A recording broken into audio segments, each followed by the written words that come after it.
बच्चों, आज हम आपका साइंस में नया चैप्टर चालू कर रहे हैं, chapter 9 the living organisms characteristics and habitats. ठीक है। पहले तो टाइटल का मतलब समझते हैं, द लिविंग ऑर्गेनिजम्स। तो लिविंग मतलब जिनमें लाइफ है, ऑर्गेनिजम्स मतलब प्राणी।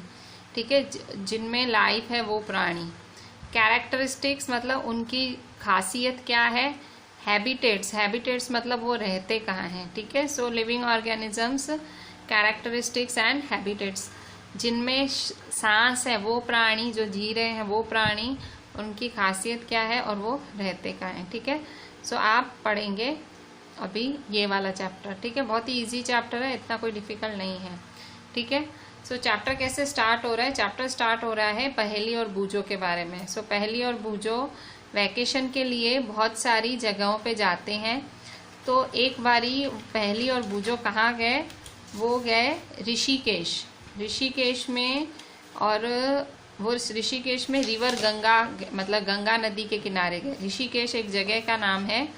ऋषिकेश में वो गंगा नदी में के किनारे गए और वहाँ पे उन्होंने हिमालय की चढ़ाई की, जहाँ पे बहुत ठंड थी। तो वहाँ हिमालय पे मतलब ये जो पहेली बूझों घूमने गए थे, तो हिमालय की चढ़ाई की। तो हिमालय पे उनको कौन कौन से ट्रीज देखने मिले। तो हिमालय पे जो पहाड़ हैं, उनको पहाड़ों पे ओक्स, पाइन्स, डिओडर्स, ये ट्रीज देखने मिले। ठीक है, ये याद रखना, 1 मार्क के एमसीक्यू में ये काम आएगा कि माउंटेन्स पे कौन कौन से ट्रीज देखने मिलते हैं। तो ओक्स, पाइन्स, डिओडर्स, तो उनको ये ट्री माउंटेन पे देखने मिले। ये ट्रीज आपको जो घास वाली एरिया है वहाँ नहीं देखने मिलते। ये वाले ट्रीज आपको खाली माउंटेन्स में देखने मिलते हैं। फिर एक बारी ये मतलब जब हिमालय माउंटेन गए थे तब, एक बारी जो है बूझों और पहेली कहाँ घूमने गए, एक बारी वो राजस्थान घूमने गए। अब राजस्थान एकदम डेजर्ट एरिया, ठीक है, रेगिस्तान एरिया है, और वो लोग वहाँ डेजर्ट पे कैमल्स पे चल रहे थे। ठीक है। तो उन्होंने अलग अलग तरह के कैक्टस प्लांट्स लिए। ठीक है। उन्होंने यहाँ मतलब राजस्थान में कौन से पेड़ मिलते हैं, कैक्टस, क्योंकि राजस्थान में एक कांटेदार कैक्टस मिलता है, plant. Finally they want on a trip to Puri. अब वो पुरी करके एक जगह पे गए। पुरी में उनको क्या मिला, वहाँ पे उन्होंने सी बीच पे गए। कहाँ गए, बीचेस पे गए। और बीचेस में उनको कौन से ट्रीज देखने मिले, कैस्यूरिना ट्रीज मिले। अब यहाँ देखो आप क्या नोट कर रहे हो। देखो आपने क्या नोट किया इन सब चीज़ों में। आपने नोट किया कि भाई जब वो माउंटेन एरियाज में गए तो उनको कौन कौन से ट्रीज मिले, ओक्स, पाइन्स, डिओडर्स।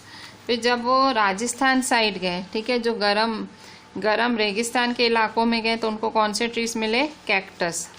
ठीक है। फिर जब वो पुरी में गए, ठीक है, पुरी में गए तो वहाँ उनको सी बीचेस पे कैस्यूरिना ट्रीज मिले। ठीक है। ये सब आप भी टिक कर लो जैसे मैंने किया है, ये सारे इंपॉर्टेंट वर्ड्स हैं। ठीक है। While recollecting all the fun they had on these trips, a thought struck them. All these places were so different from one another. अब उनके मन में एक ऐसी बात आई कि हम जहाँ घूमने गए थे, कोई बहुत ठंडा था, कोई बहुत गर्म था, कहीं बहुत ताप था, पर वहाँ पे उनको हर तरह के ऑर्गेनिजम्स ज़रूर देखने मिले, मतलब जीवते प्राणी ज़रूर देखने मिले, लिविंग क्रिएचर्स देखने मिले। तो मतलब वो हर जगह गए, वो राजस्थान गए, वो पुरी गए, माउंटेन्स में गए, हिमालयास। उन्होंने देखा हर जगह हमको इंसान, जानवर, लिविंग क्रिएचर्स तो हमको देखने मिले।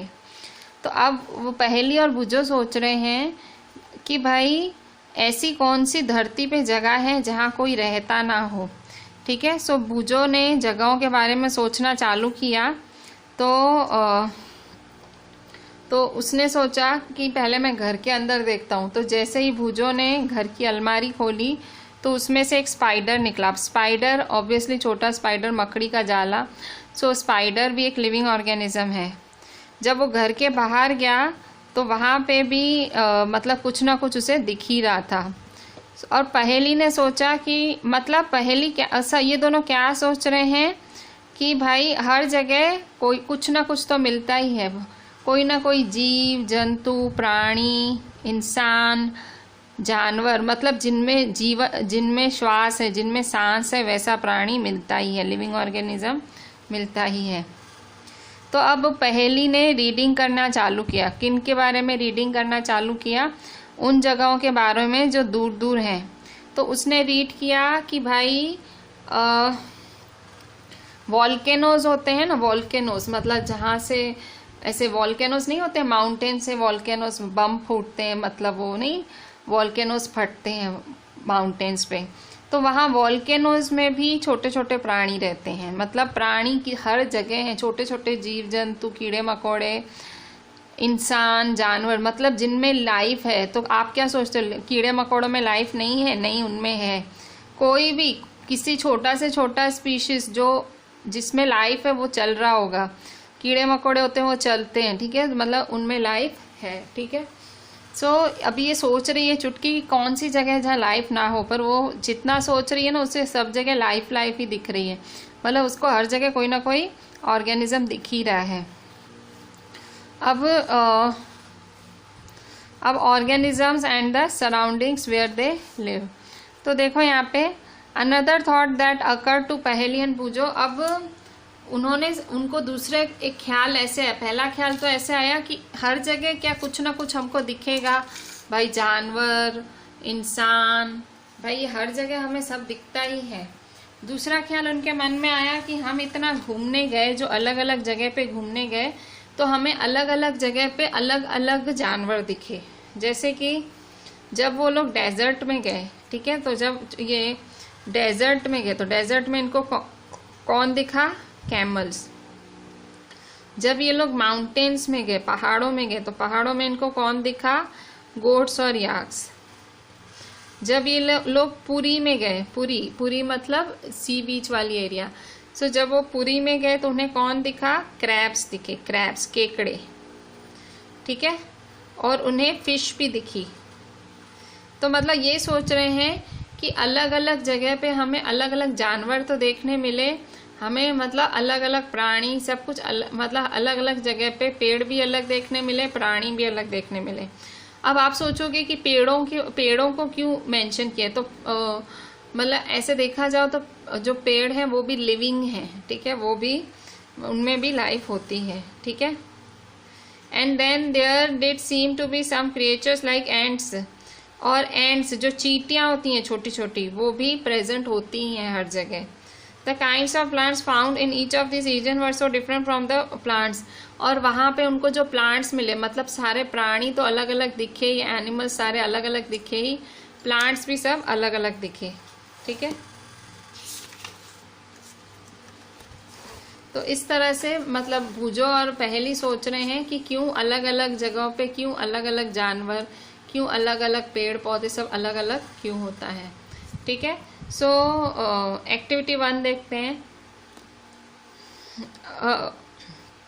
एक फॉरेस्ट के बारे में सोचो, और उन फॉरेस्ट में प्लांट्स के बारे में सोचो, एनिमल्स के बारे में सोचो, और उन सारी चीज़ों के बारे में सोचो जो फॉरेस्ट में पाए जाते हैं। तो उन सबको आप कॉलम 1 में डालो, ठीक है। List things animals and plants found in other regions that are also shown in the table. You can collect the examples scattered through this chapter to fill discuss. मतलब आप बस ये भर दो, आप मतलब अलग अलग जगहों पे घूमने जाओ और इस टेबल को भर दो, ठीक है। ये वाली जो टेबल है भाई, अगर भाई फॉरेस्ट में गए, आप फॉरेस्ट में गए तो आपको क्या देखने मिला? कौन सा जानवर, कौन सा प्लांट, कौन सी चीज़ देखने मिली? माउंटेन में गए तो आपको क्या मिला? कौन सा जानवर, कौन सा प्लांट, कौन सी चीज़? वैसे ही डेजर्ट में, सी में और कहीं और, ठीक है। सो आपको ये टेबल भरनी है, ठीक है। सो एक्टिविटी यही है कि भाई आप अलग अलग जगहों पे जाओ और इस टेबल को भरो, ठीक है। सो ये थी आपकी एक्टिविटी 1। अच्छा, अब यहाँ habitat and adaptation, habitat and adaptation. So habitat का मतलब क्या होता है? रहना, ठीक है। हैबिटेट मतलब रहना, एडाप्टेशन मतलब खुद को ढालना, एडाप्ट करना। एडाप्ट करना जैसे देखो कोई लड़की शादी करती है, ठीक है, तो शादी से पहले सपोज वो बहुत ही ठंडे इलाके में रहती है, ठीक है। सपोज कोई कश्मीर की लड़की है, ठीक है, बहुत ठंड वाले, और अचानक से उसकी जो शादी है वो राजस्थान में हो जाती है जहाँ की फुल गर्मी पड़ती है। तो वो लड़की जो ठंडी जगह में इतने साल रही है, ठीक है, कि शादी हो गई तो उसको राजस्थान जाना पड़ा। तो वो लड़की मतलब शुरू में गई तो उसको बहुत गर्मी लगती थी, वो बीमार हो जाती थी। फिर वो धीरे धीरे एडाप्ट हो गई। एडाप्ट मतलब वो ढल गई, उसने अपने शरीर को उस वातावरण के हिसाब से डाल दिया, उसके शरीर ने अपने आप को। सो उसे हम कहते हैं एडाप्ट करना। मतलब जब भी हम किसी नई चीज़ पे जाते हैं और खुद को उसके हिसाब से ढालते हैं, उसे कहते हैं एडाप्ट करना। आप में से कईयों के पेरेंट्स हैं जिनकी बदली होती है, ठीक है, बदली होती है, ट्रांसफ़र होते हैं। तो आपकी वजह से, मतलब आपके पेरेंट्स की वजह से आप लोगों को भी चेंज होना पड़ता है, जगह चेंज करनी पड़ती है। तो फिर आप नई जगह पे क्या करते हो, खुद को जाके अडाप्ट करते हो। अडाप्ट मतलब खुद को आप वहाँ जगह के हिसाब से चेंज करने की कोशिश करते हो ताकि आपको तकलीफ ना हो। तो वैसे ही एडाप्टेशन हमको लाइफ में जीने में मदद करता है, हैबिटेट में जीने में मदद करता है। तो अब यहाँ देखो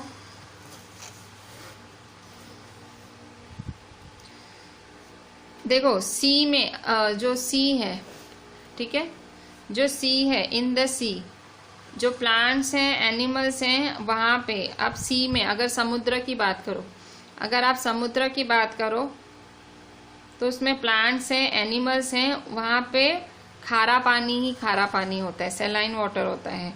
तो कई मतलब ये जो प्लांट्स एनिमल्स हैं वो जो खारे पानी में रहते हैं, अंदर समुद्र में रहते हैं, वो यही पानी से ऑक्सीजन लेते हैं, ठीक है।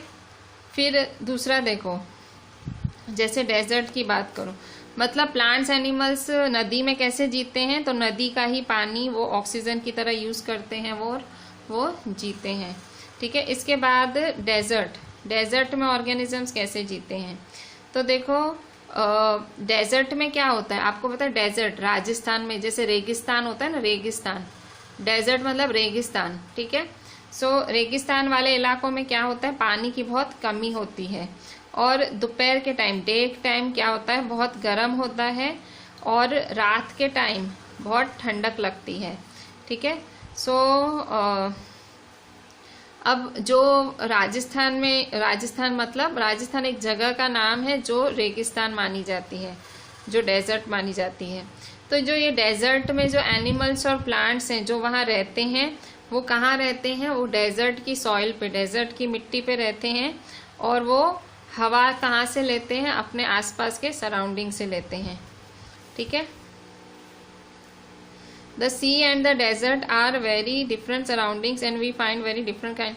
तो देखो मैंने पहले आपसे सी की बात की, सी मतलब समुद्र। मैंने आपको क्या बताया, समुद्र में कैसे जीव जंतु, प्राणी, प्लांट्स, एनिमल्स कैसे जीते हैं। तो वो जीते हैं, कैसे जीते हैं, वो जीते हैं मतलब सी में वो लोग पानी, जो नदी का पानी होता है उसी की ऑक्सीजन लेके जीते हैं, ठीक है। अब डेजर्ट, तो डेजर्ट मतलब रेगिस्तान। सो डेजर्ट में कैसे जीते हैं, तो वो अपने आप उनको आदत पड़ जाती है डेजर्ट के रास्तों पे चलने की, रेगिस्तान के रास्तों पे चलने की, और वो भी सांस ले लेते हैं, ठीक है।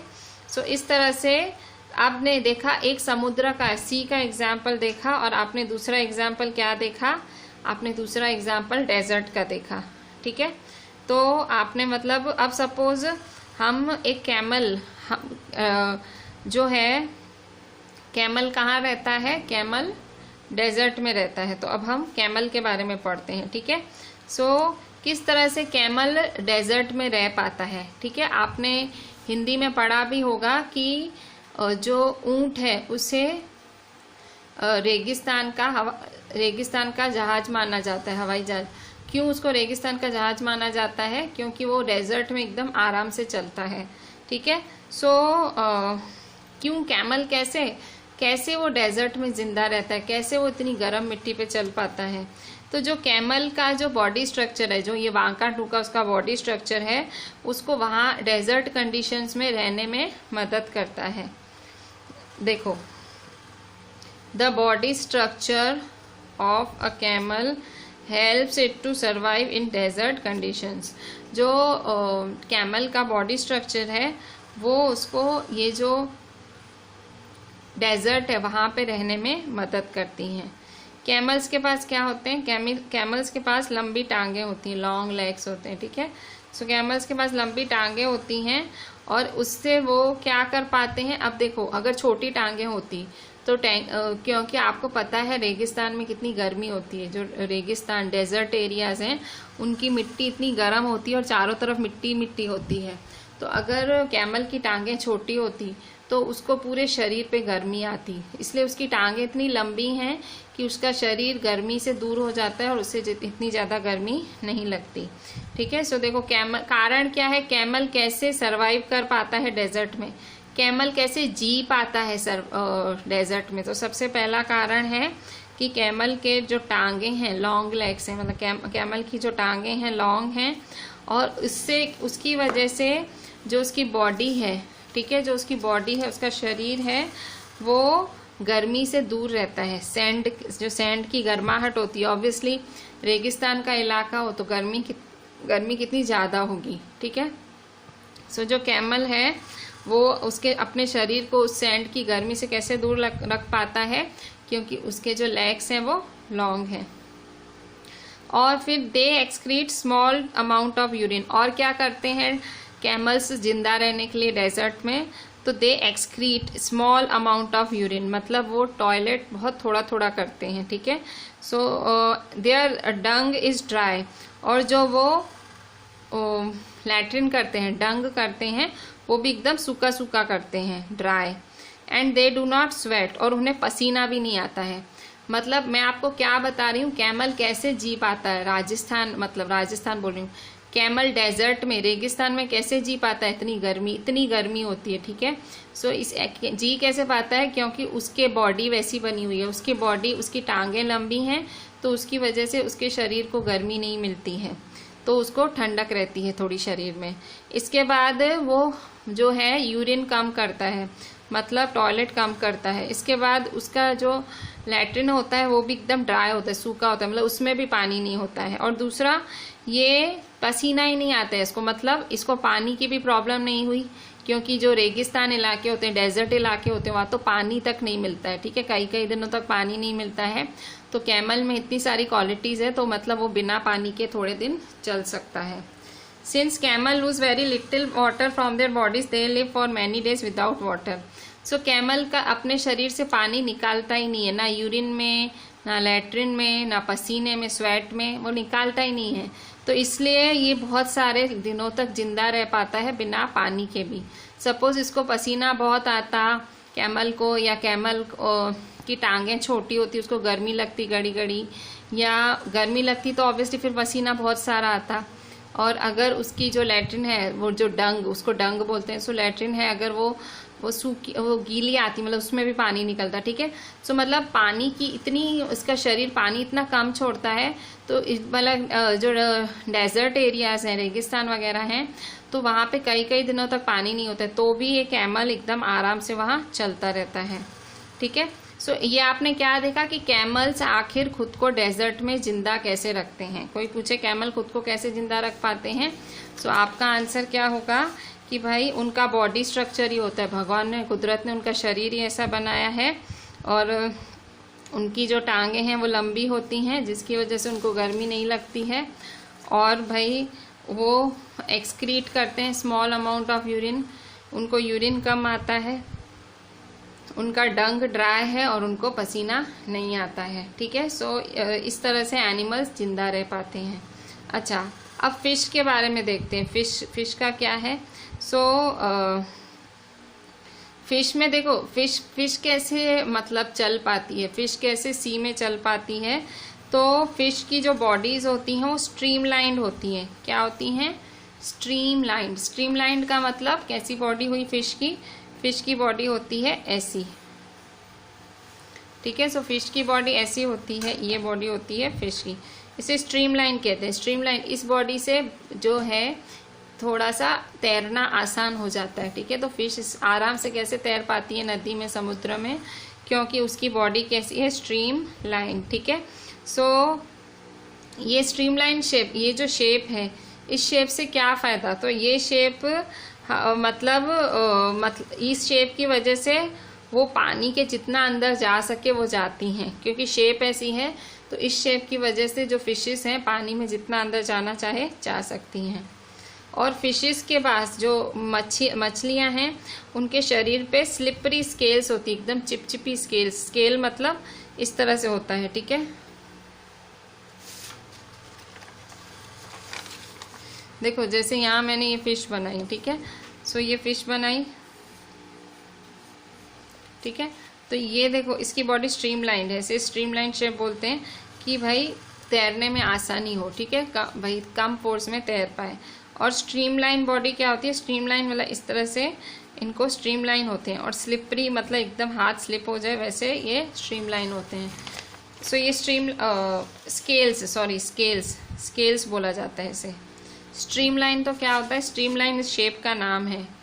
फिश का जो शेप है उसका नाम क्या है, स्ट्रीमलाइन है। फिश का जो शेप है उसका नाम क्या है, स्ट्रीमलाइन है।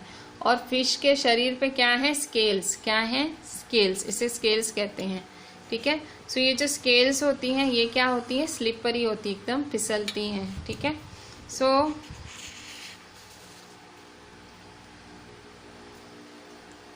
these scales protect the fish and also help in easy movement through water. So ये जो स्केल्स होती हैं, जो ये फिशेस के ऊपर जो स्केल्स होती हैं वो क्या करती हैं, उन्हें प्रोटेक्ट करती हैं और उनको मूवमेंट करने में मदद करती है, वाटर में मूवमेंट करने में मदद करती हैं, ठीक है। तो ये जो स्केल्स होती हैं फिश के शरीर में, ये जो स्केल्स होती हैं, ठीक है, ये स्केल्स हैं वो क्या करती हैं, उन्हें तैरने में मदद करती हैं और उन्हें प्रोटेक्ट करती है, ठीक है। सो इसके बाद देखते हैं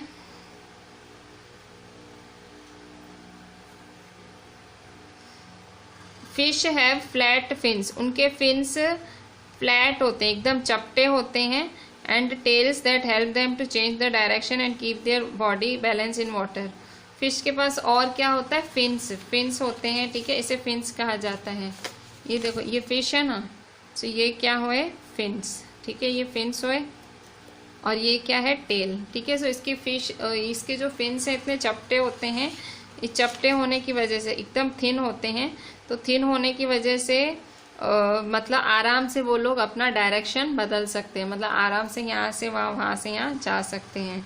so and keep their body balance in water, और अपना जो शरीर है बॉडी में बैलेंस बनाए रखते हैं। और क्या है फिश के पास, मतलब क्या बता रहे हैं हम यहाँ पे कि उनके शरीर में क्या क्या खासियतें हैं, क्या क्या कैरेक्टरिस्टिक्स हैं जिसकी वजह से वो इतने मतलब हमेशा सी में ही रहती हैं, ठीक है। उनको तो उनके पास और क्या होता है, गिल्स होते हैं, गिल्स। सो गिल्स क्या होती है, वो उन्हें गिल्स की वजह से वो पानी में से ऑक्सीजन ले पाते हैं। आपको पता है ना, ऑक्सीजन सांस लेने की ज़रूरी है, पर क्योंकि फिशेस रहती ही पानी में है तो पानी में भी थोड़ा सा ऑक्सीजन होता है। तो फिशेस अब जिंदा कैसे रहती हैं, तो वो जो थोड़ा सा ऑक्सीजन है पानी में वो उसको लेके जिंदा रहती, ठीक है। वो ऑक्सीजन को इनहेल करके पानी के अंदर ही वो उनकी जो मतलब है वो जिंदा रहती हैं, ठीक है। सो फिशेस के इतने सारे फीचर्स हैं जिसकी वजह से वो अंदर रह पाती है। फिशेस के पास क्या क्या है, शॉर्ट में बोल दो सारा। उनकी जो शेप है स्ट्रीमलाइन है शरीर की। फिशेस के पास स्लिपरी स्केल्स हैं जिसकी वजह से फिश को प्रोटेक्शन मिलता है बाहर की चीज़ों से, और वो आराम से मतलब मूवमेंट कर सकती है वाटर में। फिशेस के पास पतली चपटी फिन्स होती हैं, टेल्स होती हैं, जिनकी वजह से इधर से उधर जा पाती हैं, डायरेक्शन बदल पाती हैं, और वो अपनी बॉडी बैलेंस रखती हैं। They keep their body balance in water. Balance मतलब उनका शरीर कभी भी डामाडोल नहीं होता है, वो स्ट्रेट ही चलती हैं, ठीक है। सो इस तरह से मतलब गिल्स की और सब चीज़ों की मदद से जो है फिश सरवाइव कर पाती है। सी में और डेजर्ट में सरवाइव कर पाता है कैमल, ठीक है। सो कैमल और फिश हैं, ये दोनों ही एग्जाम्पल हैं ऑर्गेनिजम्स के, पर दोनों अलग अलग जगह पे रहते हैं और दोनों का जो एक्सपीरियंस है वो भी अलग है, ठीक है।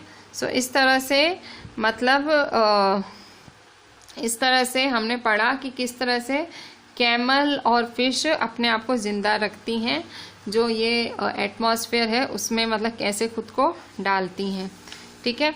अच्छा, अब नेक्स्ट देखो यहाँ पे इसी पेज पे, तो देखो यहाँ पे अभी तक हमने जो एनिमल्स और प्लांट्स के लिए हैं कुछ ही बातें बताई।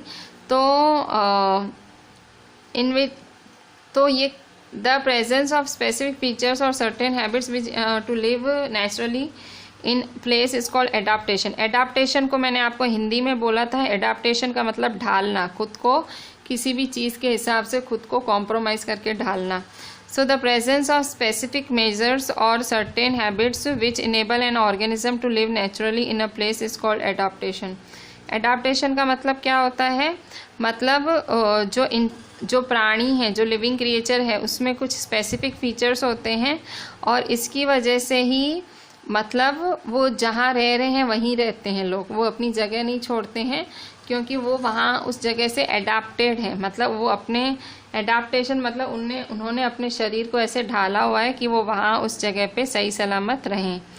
Adaptation of organism differ depending on their place of dwelling, that is why fish can not live out of water, can not live in sea. तो देखो सबके लिए एक ही रूल्स नहीं है, सबके लिए एडाप्टेशन के एक ही रूल्स नहीं हैं। जो छोटे बच्चे हैं उनके अलग रूल हैं, जो बड़े हैं उनके अलग हैं, जो और कोई हैं उनके अलग हैं। ठीक है, सो एडाप्ट करना मतलब खुद को कंडीशन में डालना। ठीक है भाई, खुद को उसकी जगह रख के सोचना, उसे हम so the presence of specific features of certain habits which enable an organism to live naturally in a place is called adaptation. मतलब कुछ शरीर में कुछ मतलब शरीर किसी का ऐसा होता है जो अपने आप को कहीं भी ढाल लेता है, मतलब वो कहीं भी सेट हो जाता है, उसे हम कहते हैं एडाप्टेशन। सो एडाप्टेशन एक इम्पॉर्टेंट 1 मार्क की डेफिनेशन आई। तो एडाप्टेशन का मतलब क्या होता है कि कुछ ऐसी हैबिट्स, मतलब हमारे में कुछ ऐसी खासियतें जिसकी वजह से हम किसी भी जगह पे आराम से रह पाते हैं, नेचुरली रह पाते हैं, मतलब हमको कुछ करना नहीं पड़ता है। हमारे शरीर में ऐसे चेंजेस जो हम कहीं भी रह पाते हैं। जैसे एक ऑर्गेनिज्म मतलब एक जानवर की एडाप्टेशन दूसरे जानवर के एडाप्टेशन से अलग होती है। जैसे कि फिश है, ठीक है, फिश में जो क्वालिटी है वो पानी में है कि ठीक है, तो वही क्वालिटी फिश को आप पानी से निकाल दोगे तो क्या उसमें वही क्वालिटी होगी? मतलब आप उसको ज़मीन पे रख दोगे तो नहीं, फिश तो मर ही जाएगी। ठीक है, तो फिश एडाप्टेड कहाँ है? फिश ने अपने शरीर को कैसे तैयार किया हुआ है कि उसको पानी में रहना है। तो फिश की एडाप्टेशन, उसने खुद को एडाप्ट किया हुआ है पानी में रहने के लिए। वैसे ही कैमल है, आपने कैमल पढ़ा, तो कैमल ने खुद को कैसे अडाप्ट किया हुआ है? डेजर्ट में चलने के लिए। अगर आप कैमल को सी के अंदर डाल दो तो क्या वो चल पाएगा? नहीं। सो इस तरह से मतलब अलग अलग जानवरों ने अपने आप को उन जगहों के हिसाब से अडाप्ट कर लिया है। The place where organisms live is called habitat. मतलब वो प्लेस, वो जगह जहाँ पे वो रहते हैं, ठीक है, रहने की जगह को हैबिटेट कहते हैं। ठीक है, जहाँ रहा जाता है उसे हैबिटेट कहा जाता है। हैबिटेट का मतलब क्या होता है? हैबिटेट का मतलब होता है घर। ठीक है, हैबिटेट का मतलब घर। हैबिटेट में आपको जो घर है आपको क्या क्या देता है? फूड देता है, वाटर, एयर, शेल्टर। शेल्टर का मतलब क्या होता है? शेल्टर का मतलब आपको रहने की जगह। आपकी सारी ज़रूरतें हैबिटेट में ही पूरी होती हैं। ठीक है, जैसे आपका घर है तो जैसे आपके घर में आपकी सब ज़रूरतें पूरी होती हैं। आप कहीं बाहर गए होते हो, फुल थक जाते हो, तो आप क्या बोलते हो? बस घर पहुँचे, बस घर पहुँचे। आपको पता है घर जाके मतलब घर में हमको हर फैसिलिटी है। ठीक है, हैबिटेट मतलब हैबिटेट में आपको खाना मिलता है, पानी, मतलब हैबिटेट का मतलब जहाँ पे आप रहते हो। जहाँ आप रहते हो आपको खाना मिलता है, पानी मिलता है, हवा मिलती है। शेल्टर मतलब आप ढके हुए होते हो। आपकी सारी ऑर्गेनिजम्स, आपकी जो जितनी भी नीड्स हैं वो आपकी नीड्स पूरी होती हैं। ठीक है, several kind of plants and animals live in the same habitat. कई सारे प्लांट्स, कई सारे एनिमल्स होते हैं वो एक ही जगह पे पाए जाते हैं। ठीक है, कई सारे जो प्लांट्स होते हैं, एनिमल्स होते हैं, ठीक है, कई सारे जो प्लांट्स होते हैं, एनिमल्स होते हैं वो एक ही जगह पे पाए जाते हैं। The plants and animals that live on land are said to live in terrestrial habitats. Terrestrial plants या terrestrial animals क्या होते हैं? जो ज़मीन पे रहते हैं। ठीक है, प्लांट्स और एनिमल्स जो ज़मीन पे रहते हैं उन्हें हम टेरेस्ट्रियल हैबिटेट्स कहते हैं। टेरेस्ट्रियल हैबिटेट्स मतलब जमीन पे रहने वाले, लैंड पे रहने वाले organisms. So some examples of terrestrial habitats are, terrestrial में मतलब ज़मीन पे रहने वाले ऑर्गेनिजम्स के एग्जाम्पल्स क्या हैं? वो प्लांट भी हो सकते हैं, वो एनिमल भी हो सकते हैं। सो प्लांट्स, फॉरेस्ट, ठीक है, फॉरेस्ट ज़मीन पे उगते हैं। ग्रासलैंड्स मतलब घास ही घास, चारों तरफ घास ही घास, ग्रासलैंड्स।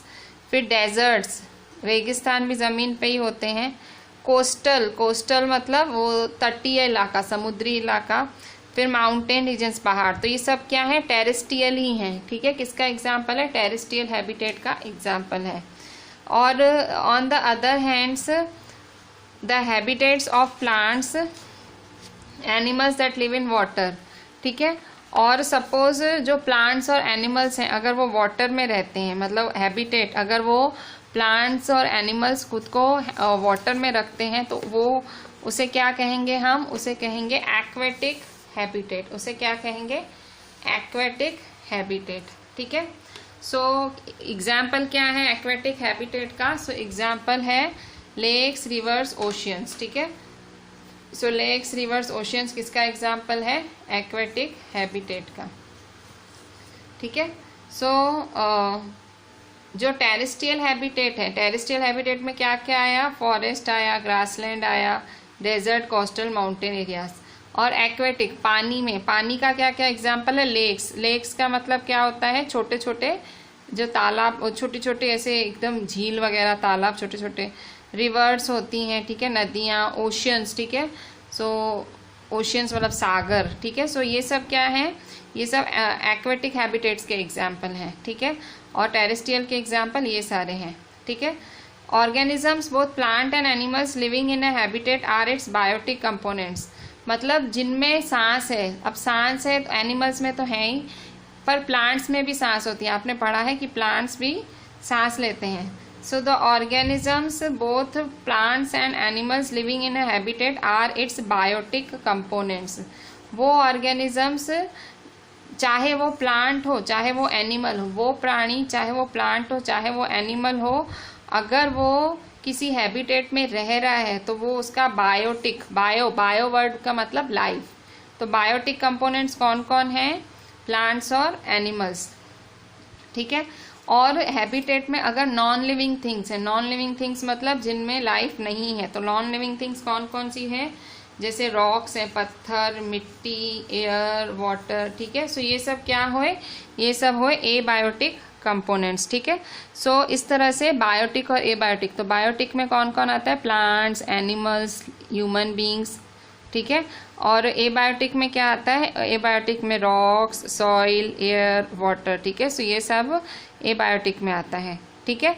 सो इस तरह से हम आज यहाँ पे ही हमारी जो एक्सप्लेनेशन है ये हम यहाँ पे हम एंड करते हैं, ये एक्सप्लेनेशन, ठीक है। यहाँ तक आप लोग रीड करना। ये है आपका पेज 82, ठीक है। पेज 82 में हमने यहाँ तक रीड किया, तो आप लोग भी रीड करना, ठीक है। अब हम इससे रिलेटेड थोड़े से पॉइंट्स लिख लेते हैं, ठीक है। हमने इतना सारा समझा, यहाँ तक हम थोड़े से पॉइंट लिख सकते हैं, ठीक है। तो आप यहाँ तक थोड़े से अब रीड कर लेना। आप ये सारा समझने के बाद आप भी ऐसे टेक्स्ट बुक खोल के रखना, और टेक्स्ट बुक में जो जो मैंने पॉइंट्स टिक की हैं आप भी वो सारी टिक करना, ठीक है। सो हम थोड़ी सी अब पॉइंट्स लिख लेते हैं, हमने जो जो पढ़ा उसके हिसाब से, ठीक है। सो थोड़ी सी पॉइंट्स लिख लेते हैं, ठीक है। सो हमारा जो चैप्टर है इसका नाम क्या है? इसका नाम है living organisms, characteristics and habitats, ठीक है। सो और ये है हमारा लेक्चर 110, ठीक है। सो कुछ पॉइंट्स लिख लेते हैं इसकी, जो हमने इतना सारा समझा। आप लोग भी पेंसिल से अपनी टेक्स्ट बुक में ये पॉइंट्स टिक कर लेना, ठीक है। सो सबसे पहली पॉइंट, जो ओक्स होते हैं, पाइन्स होते हैं, डिओडर्स होते हैं, ये सारे ट्रीज कहाँ पाए जाते हैं? ये सारे ट्रीज कहाँ पाए जाते हैं? माउंटेन्स में, ठीक है। इसके बाद कैक्टस प्लांट्स, कैक्टस प्लांट्स कहाँ पाए जाते हैं? कैक्टस प्लांट्स डेजर्ट में, ठीक है। इसके बाद जो कैसियोरेना ट्रीज, कैसियोरेना ट्रीज कहाँ पाए जाते हैं? कैसियोरेना, कैसियोरेना ट्रीज कहाँ पाए जाते हैं? कैसियोरेना ट्रीज आपको सी बीचेस पे मिलते हैं, ठीक है, सी बीचेस पे, ठीक है। सो इस तरह से आपको अलग अलग जगह पे अलग अलग ट्रीज मिलते हैं, ठीक है। सो उसी तरह से अलग अलग प्राणी। सो डेजर्ट में आपको क्या मिलता है? डेजर्ट में कैमल्स मिलते हैं, ठीक है। माउंटेन्स में क्या मिलता है आपको? माउंटेन्स में कौन से एनिमल्स दिखते हैं? सो माउंटेन्स हैड गोट एंड याक, ठीक है। माउंटेन्स में आपको गोट और याक मिलते हैं, ठीक है। बीचेस पे क्या मिलते हैं आपको? क्रैब्स, और क्रैब्स मतलब केकड़े, एंड वैरायटी ऑफ फिशेस, ये सब आपको कहाँ मिलते हैं?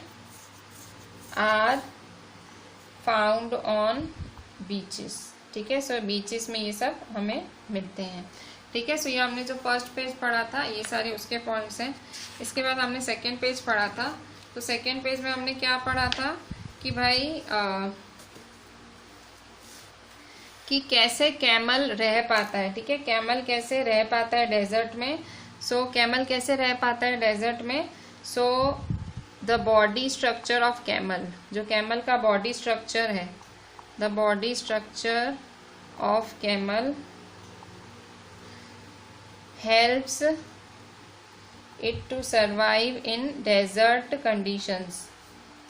मतलब डेजर्ट में रहने के लिए कैमल को उसका शरीर हेल्प करता है, जैसे कि लॉन्ग लेग्स, उसके लंबे पाँव, ठीक है। सो उसके लंबे पाँव उसको गर्मी कम देते हैं। और वो और क्या है? लेस एक्सक्रीशन, वो यूरिन कम करता है। लेस स्वेटिंग, उसको पसीना कम आता है, ठीक है। उसका डंग ड्राई होता है, डंग ड्राई मतलब उसका जो लैट्रिन है वो एकदम सूखा होता है, ठीक है। सो इस वजह से वो खुद को जो है बहुत सारे दिनों तक बिना पानी के भी रह सकता है, ठीक है। इसके बाद फिशेस, फिशेस कैसे नदी में रह पाती हैं, ठीक है। सो फिर फिशेस कैसे रह पाती हैं? So fishes have streamlined shape. Fishes की शेप कैसी होती है? स्ट्रीमलाइंड शेप होती है। मतलब स्ट्रीमलाइन का मतलब मैंने आपको बताया था कैसी शेप होती है। स्ट्रीमलाइन शेप होती है। उनके शरीर पे होते हैं स्लिपरी स्केल्स, ठीक है, जो उनको प्रोटेक्शन देते हैं। फिर उनके पास फिन्स होती हैं, फ्लैट फिन्स होती हैं जो उनको तैरने में मदद करती हैं। और उनके पास टेल्स होती हैं, ठीक है, कि जो उनके शरीर का बैलेंस बनाए रखती हैं और उनको डायरेक्शन बदलनी हो तो बदल सकती हैं, ठीक है। और सांस लेने के लिए उनके पास क्या होते हैं? गिल्स, ठीक है। सो फिशेस के बाद ये सारी चीज़ें होती हैं और इसलिए वो पानी में जिंदा रह सकती है, ठीक है। अभी एडाप्टेशन का मतलब क्या होता है? एडाप्टेशन की डेफिनेशन क्या हुई? सो एडाप्टेशन का मतलब होता है the presence of specific features और certain habits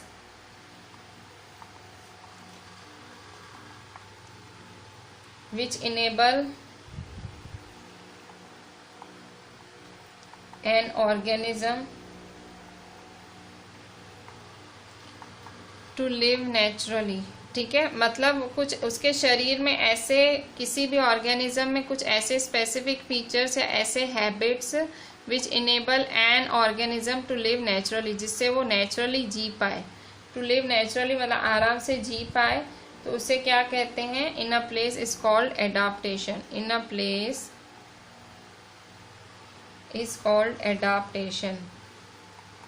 so adaptation word का मतलब क्या हुआ भाई? ऐसे फीचर्स, किसी के भी शरीर में ऐसे फीचर्स जिससे वो नेचुरली किसी भी जगह पे आराम से जी पाए, ठीक है। सो टेरेस्ट्रियल हैबिटेट्स कौन कौन होते हैं? Examples of terrestrial habitats. So terrestrial habitats कौन होते हैं? टेरेस्ट्रियल हैबिटेट्स, टेरेस्ट्रियल हैबिटेट्स कौन होते हैं? टेरेस्ट्रियल हैबिटेट्स मतलब वो प्लांट्स एंड एनिमल्स जो लिव करते हैं लैंड पे, ठीक है। ज़मीन पे जीते हैं उसे आप कहते हैं टेरेस्ट्रियल हैबिटेट्स। इसके एग्जाम्पल्स क्या हैं? इसके एग्जाम्पल्स हैं forest, grassland, deserts, coastal and mountain regions. मतलब ये सारे इसके हुए एग्जाम्पल्स। ठीक है, इसके बाद फिर दूसरा टेरेस्ट्रियल हैबिटेट के बाद दूसरा होता है aquatic habitat. So aquatic habitat में क्या होता है? Aquatic habitats. So aquatic habitats में क्या होता है? जो प्लांट्स एंड एनिमल्स हैं वो कहाँ रहते हैं? वाटर में। Plants and animals live in water. Terrestrial में कहाँ रहते हैं? लैंड पे। और एक्वेटिक में कहाँ रहते हैं? वाटर में। इसके एग्जाम्पल्स क्या हैं? एग्जाम्पल्स हैं लेक्स, किसके? एक्वेटिक हैबिटेट्स के। Lakes, rivers and oceans. ठीक है, इसके ये सारे एग्जाम्पल्स हैं। ठीक है, अच्छा अब बायोटिक कंपोनेंट्स क्या होते हैं? बायोटिक कंपोनेंट्स तो organisms both plants and animals, मतलब वो और दोनों प्लांट्स और एनिमल्स जो किसी हैबिटेट में रहते हैं, लिविंग इन अ हैबिटेट, जो किसी हैबिटेट में रहते हैं तो वो कौन होते हैं? Are its biotic components. वो कौन से कंपोनेंट्स होते हैं? बायोटिक। बायोटिक मतलब जिनमें लाइफ होती है। किसी भी हैबिटेट के बायोटिक कंपोनेंट्स कौन होते हैं? प्लांट्स और एनिमल्स। ठीक है, सो वो होते हैं बायोटिक कंपोनेंट्स। और एबायोटिक कंपोनेंट्स क्या होते हैं? Non living things. The non living things जिनमें सांस नहीं है। The non living things such as rocks, soil, air and water are abiotic components। मतलब ये इनमें जीवन नहीं होता है। जैसे रॉक्स, पत्थर, चट्टाने, सॉइल, एयर, वाटर, तो ये जीने के लिए तो ज़रूरी है, ये सब जीने के लिए ज़रूरी है, पर ये सांस नहीं देता है। ठीक है, इनमें सांस नहीं होती है, पर ये नॉन लिविंग थिंग्स हैं। ठीक है, सो हम यहीं एंड करते हैं आज का जो भी लेक्चर है। सो देखो हमने ये पहले ये लिखा, ठीक है, अच्छे से देख लें।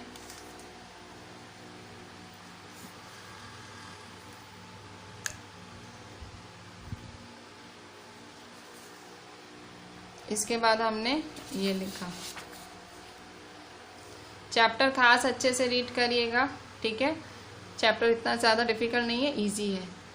चलें, थैंक यू।